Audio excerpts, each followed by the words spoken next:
Welcome back for another episode of Buried Alive. I'm your friend, Noxious Karn, and today I'm here to tell you that when you're born, you're given a certain set of rights. They're inalienable. But on the other side of the veil, this is also true. So we will be reading a tale from the glorious tome known as the Internet. Ladies and gentlemen, it's time to be buried alive. Mr. Cadson had been sitting up at the bar for some time. The lights and the music were both very low, casting a sort of malaise over the entire half-empty room. A group of men in the corner were watching a baseball game on the television located on the wall. A few small groups of people murmured amongst themselves at the tables. Cadson had been staring into several glasses of bourbon for the past 2 hours. The room around him slowly fading into a dull blur of colors and sounds.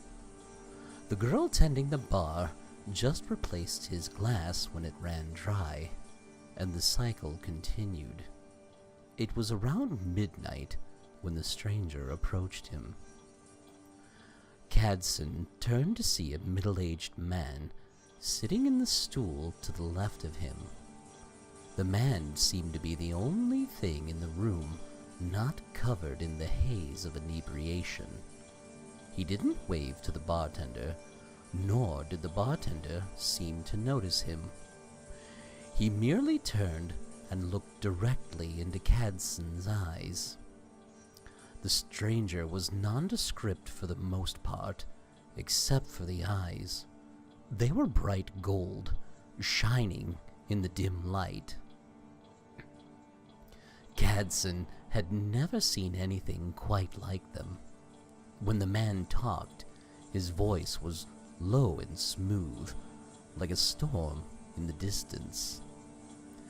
"Hello, Mr. Cadson," said the man. "I'm Death." Cadson believed him. No amount of liquor led him to that belief. It was more of an instinct that a man should know death when it stood before him. "Pleasure to meet you," said Cadson, deciding that being polite was the correct option. "Can I buy you a round?" Death laughed. It was a fake laugh, although a very good one. It sounded like someone that has already heard every joke in the world 1,000 times, but is still trying to be polite. "I don't drink, I'm afraid," said Death. "I'm just here to tell you that you'll be throwing in the towel somewhat earlier than you would expect." "And why do I get this heads up?" asked Cadson. He grabbed several nuts out of a bowl in front of him. They had been the only things he'd eaten in half a day. Death leaned up onto the bar, folding his hands under his chin. He sighed deeply, as if he didn't want to hear that question. "Because, Mr. Cadson," Death said, "I've begun doing contract work."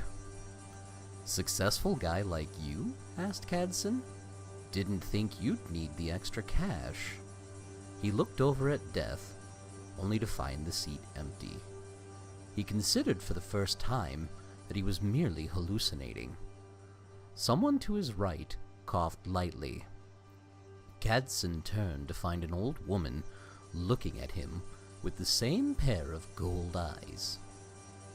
"I merely take a small something from the people that require my services," said the more elderly Death. "Although I can't say it's all for that. What do I need with a memory or a sliver of a man's soul? After sticking to the script for millions of years, it's mainly about the thrill, and I enjoy the conversation." Death smiled, showing a mouthful of yellowed dentures. "You still didn't really answer the question," said Cadson. Death stopped smiling quite so broadly. "Very perceptive for someone on their 6th drink," said Death, "which makes this all the more fun." Death disappeared from the seat. Cadson swung around to find an athletic-looking young man to his left. The gold eyes seemed to pierce him even deeper. "A question is an amazing thing, Mr. Cadson. The first thing a mortal does upon being born is wonder. Upon waking up, entering a room, meeting someone, or even looking up into the sky, the first thing you do is wonder. Immortals don't wonder. They know." The longing in Death's voice was half heartbreaking and half terrifying. "If you're going off the script, they don't know, do they?" asked Cadson. His head was beginning to clear as adrenaline and fear began to sweep away the haze. Death chuckled. "No, they don't," said Death, "and that terrifies them." "Who's them?" "That's something I can't answer," said Death. "There are rules, you see. I can do this as long as everyone follows the rules. The rules you have to worry about say that dead men have certain rights. Most come by them naturally, but when I take a more active role, I'm required to tell you those rights. Hence, my presence here."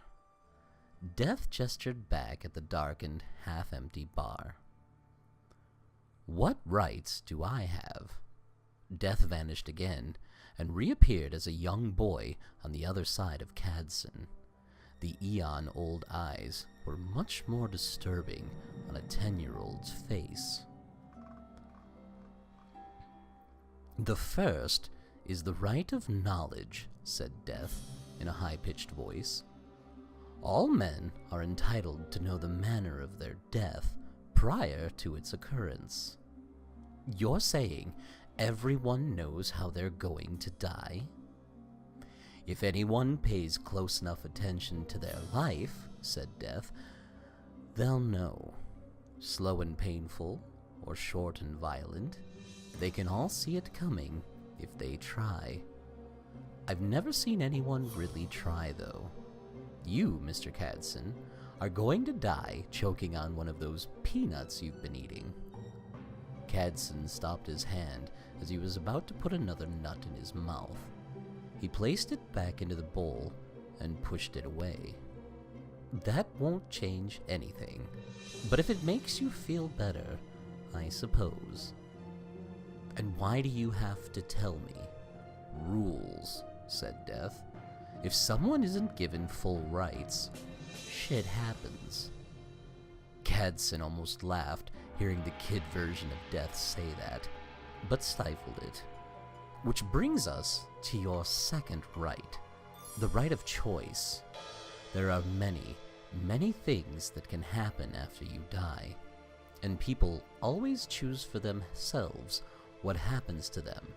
They don't even know they're doing it, but they do it." "And I get to choose?" asked Cadson. "Do I get to know what the choices are?" "Believe me, Mr. Cadson." The child disappeared. Cadson turned to see a beautiful woman to his left. In fact, she was the most beautiful woman he'd ever seen. He hoped Death would stay that way for a while. "My job would be so much simpler if I could tell people the options. But don't worry, you'll choose before you die. Which brings me to your last right, and the main reason I'm here, the right of experience." "I've got plenty of experience," said Cadson, taking another swig of bourbon. "Believe me." "But not enough," said Death. The woman's voice was light and sensual, with a hint of an unknown accent. Cadson tried to keep from looking at Death while it spoke. He worried that he might get distracted. A mortal's experiences are why it knows its death and why it makes its choices. Without those experiences, the system falls apart. So I'm here to impart knowledge to make up for what you're going to lose. We having a Q&A session now? Asked Cadson. More or less, said Death. Starting now, you will have 4 questions. I will have to tell you the complete truth about anything you ask, but there are certain things I can't talk about. If you ask about those, you forfeit 1 question. And what are those? Asked Cadson.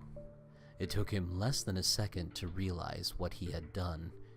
He looked up into Death's eyes and saw a slight triumph there. 1 question down, said Death. Don't feel bad. They all do that. I had one man that used all 4 in about 10 seconds, so you're still ahead of the game. In any case, you can't ask about what happens after you die, anything that will happen in the future, or how to live forever. That's it. Cadson realized something that he hadn't up until this point. This was a game to Death, a game that it thoroughly enjoyed. That was its payout. So I assume you'll be thinking more carefully about the next 3. Death gave him a coy look that would have made any man fall in love. He realized exactly why it had waited until that point to take that form. But any alcohol in his system had been dissolved by pure fear at this point. These were perhaps his final chances to do anything with his pathetic life. Who sent you to kill me? Asked Cadson, slowly and deliberately. Death smiled. Mr. Holland, your business partner, said Death. Cadson began to ask why, but slapped a hand over his mouth before the sound came out. Death laughed.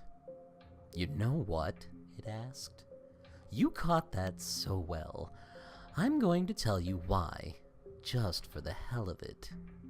He found those certain files you didn't want him to. The ones about the offshore accounts and the shady practices.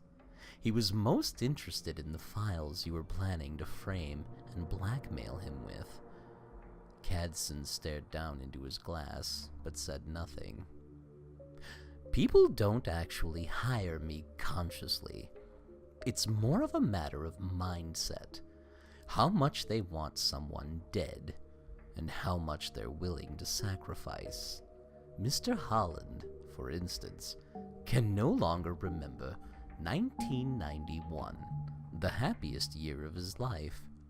That's the year he got his master's degree, met his wife, and had the best steak he'd ever eaten.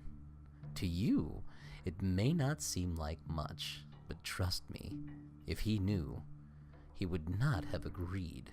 So what's next? Several thoughts went through Cadson's head at that moment. He wondered where his life went wrong. He wondered if there was any chance at all he was getting into any sort of heaven. He wondered if he really had known it was going to end this way. I know this is important, Mr. Cadson, but I have places to be. There was a hint of impatience in Death's voice that made a single thought arise in Cadson's head. It was almost like Death was worried. Cadson thought about it a bit more, making sure his question was perfect and praying that he was right. Death stared in rapt attention as he opened his lips. You have places to be. I have rights. Is that a question? Asked Death, a sort of look of confusion appearing on its face. Hope surged into Cadson. "Not at all," he said. "If I don't ask you the last question, and my rights are not fulfilled, that means you can't kill me early, because shit happens, right?" Death cocked its head to the side, a calculating expression on its face. Its golden eyes stared right through Cadson as it sat there in thought. Finally, a wide grin spread over Death's face. It let out the lightest, most wonderful laugh that Cadson had ever heard. "That is correct, Mr. Cadson," said Death, leading in close. "But have you weighed the possibilities? You may be scheduled to die tomorrow. Isn't there some answer you would be willing to give up one day for? Can you live knowing that you traded away the chance?" Death paused a moment. "And won't Mr. Holland be very much trouble for you shortly?" "I'll deal with it," said Cadson. He turned away from Death and went back to sipping his bourbon. "Good night, miss." Death sighed and got up from the bar stool. It laid one hand on Cadson's shoulder and lowered its lips to his ear, despite Cadson's suspicion that no one else could hear it. "Not many people have made it this far into the game, Mr. Cadson. Congratulations. But I want you to know that I always get my man. I've gotten every one of them in human history, in fact. I'll see you soon." Death smiled once more and walked towards the door. As Cadson watched from the corner of his eye, the figure disappeared halfway across the room. He made a silent toast and drained the remainder of his glass. As he slammed it back onto the bar top, the bartender walked over to him. "Can I get another bourbon?" asked Cadson. The bartender looked at his watch. "I think you've got time for one more," said the bartender. While the bartender poured the drink, Cadson looked back at the room and wondered if the people knew what had just happened.